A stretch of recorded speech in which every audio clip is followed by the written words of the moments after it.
Hey, Beth Jaffe here. How's it going? Welcome to the Cool Bus Studio. And I am a activities director at an assisted living facility here in Montana, among the many things I like to do. And I want to show you something that I've been teaching people for a while now. So I've been teaching art as a way, as a therapeutic exercise. And the science is coming out more and more about the benefits of doing art exercises. And I don't really care for the word exercise all that much or work. I'm not really, those aren't my favorite things to do. I like to play and discover and go on adventures. And I'm very creative. This happened uh, kind of naturally, but I think the difference between what happened with me and creativity and what happens to most people is that I didn't give up. I stuck it out with creativity as my little special thing. And and it has afforded me all kinds of wondrous life experience.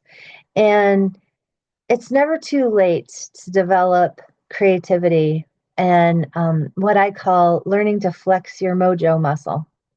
Because really, creativity is right next to the muscle.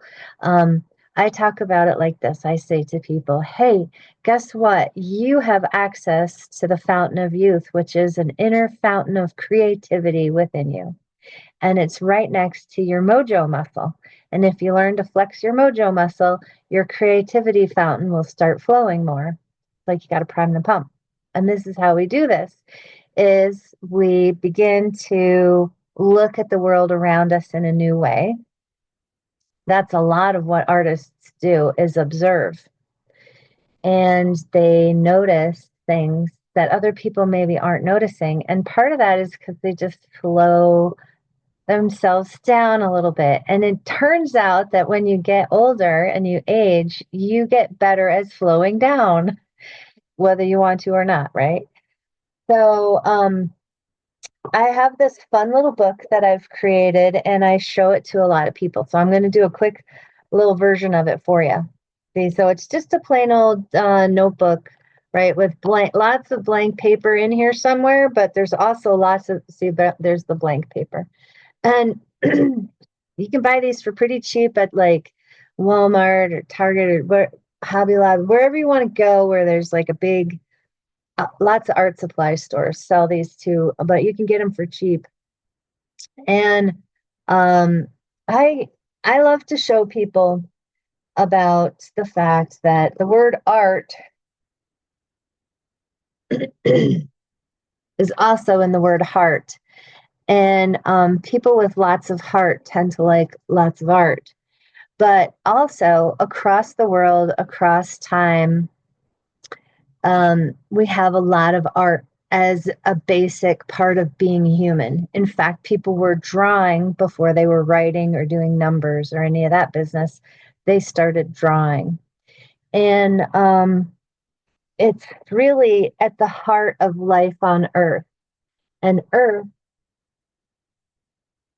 without art, is just eh.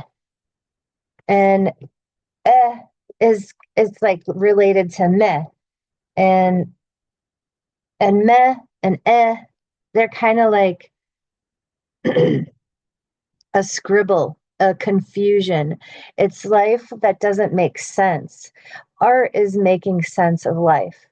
And it's a real disservice to young people to tell them that their art isn't good enough because, like, oh no, you broke the rules. You colored outside the lines.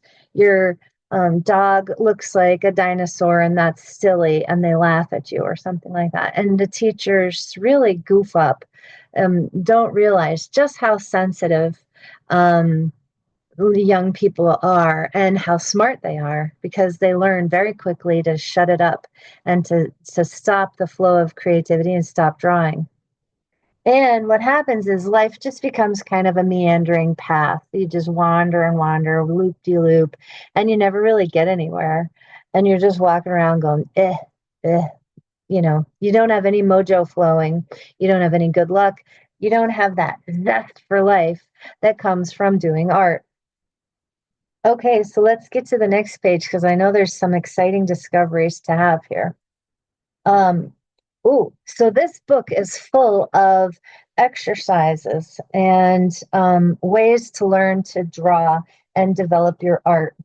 And so, what right now I'm doing is giving you a little lesson, and this has been the intro. And I'm going to tell you a little more about two important doors that we want to look at. And we have the ABCs of doodling, and then we're going to play a little bit of Mojo game.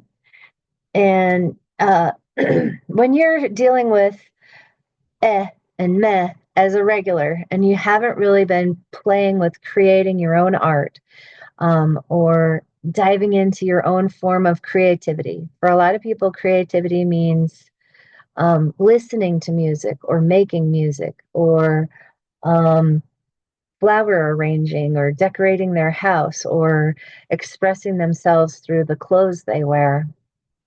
There's all kinds of ways of doing art. Photography, there's drawing, now I choose drawing to help people as a therapeutic exercise because it's very accessible. You can sit, you don't have to get up and do anything. You can have a piece of paper and a pen or a pencil. You don't really need the fancy notebook. You don't need the magic markers. But I will recommend these guys right here. If you're going to play, you should play with Mr. Sketch because they have a little grid on the back what each color smells like. And it's better than your average magic marker because a lot of magic markers have a toxic smell, whereas these smell nice. Anyway, let's talk about the two doors. So when life is full of and meh, you got a brick wall going on. And I want you to notice that I intentionally never draw perfectly because perfect drawing is creepy.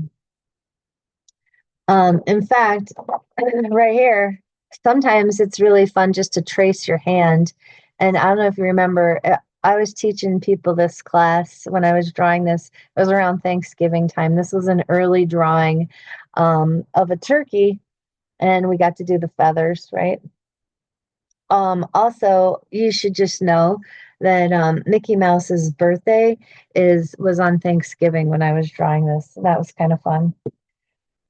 Okay, so when you're young and you have two doors available to you, um, very easily you have that door to creativity. It's open all the time.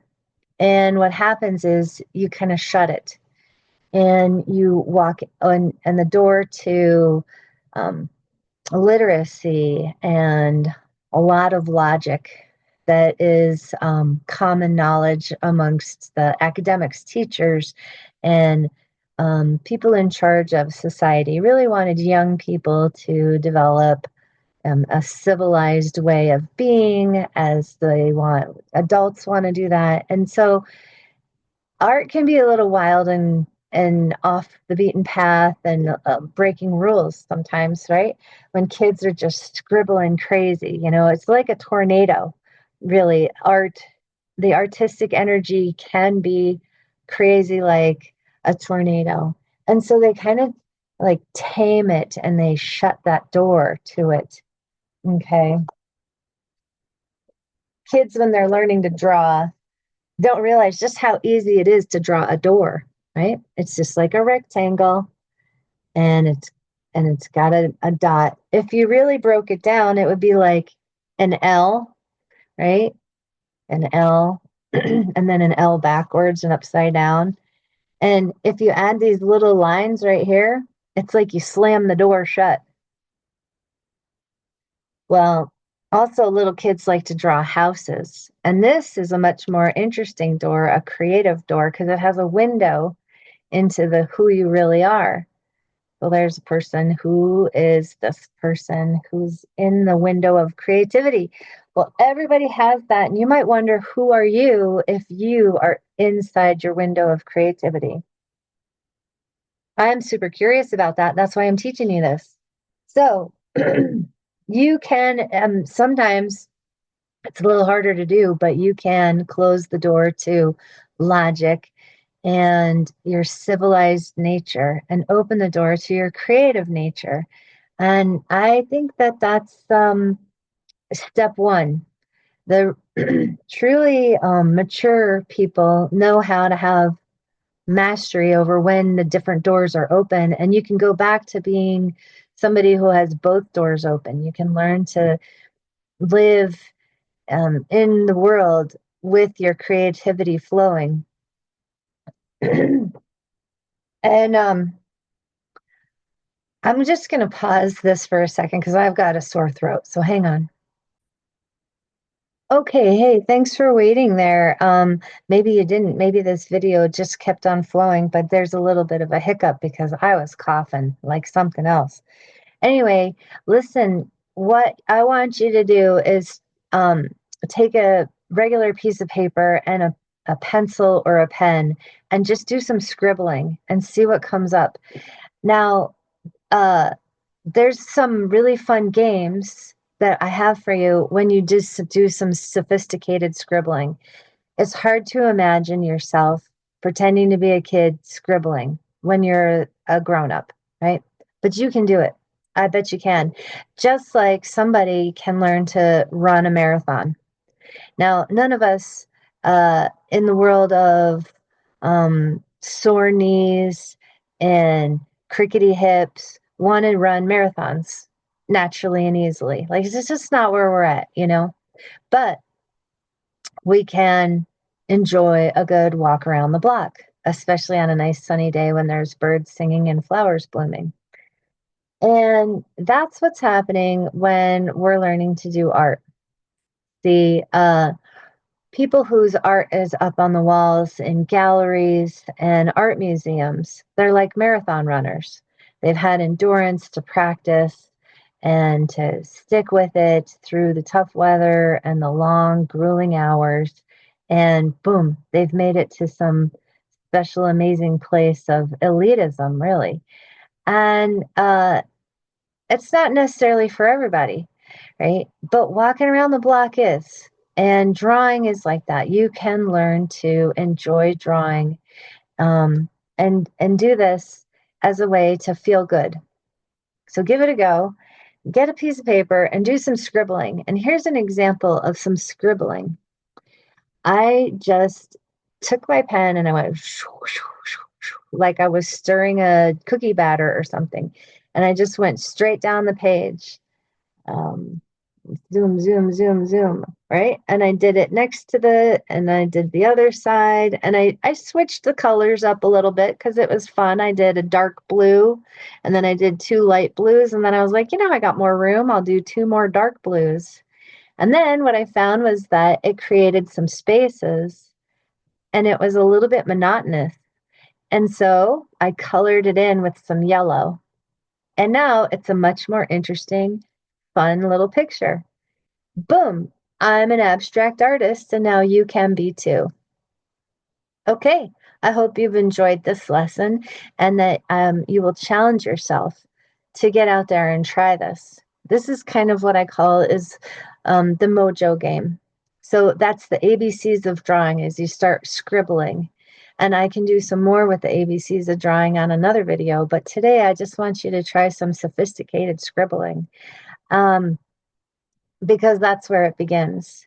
And as far as the mojo game goes, it becomes shorthand to say, hey, let's play the mojo game and let's doodle, right? Do the doodling mojo game. And the way I ask everybody to play this is to take a moment to just take a deep breath. It takes a little bit to get ready.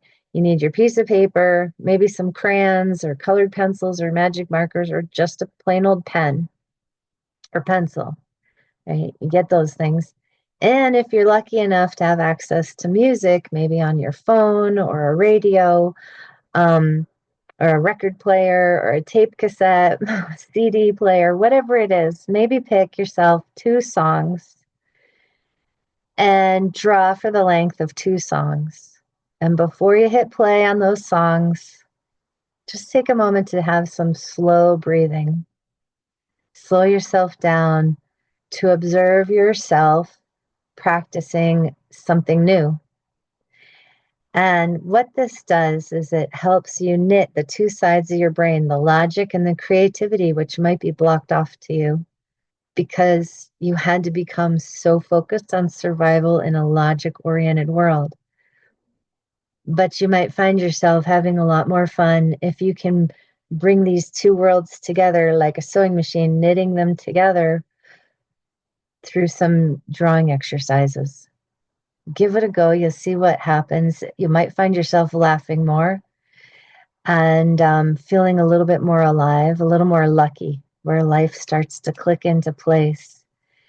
And shoot me an email or a text or whatever it is, however you want to connect with me. Oh, comments. I'm going to put this on YouTube so you could subscribe to my channel and like me and send me comments. That would be really fun.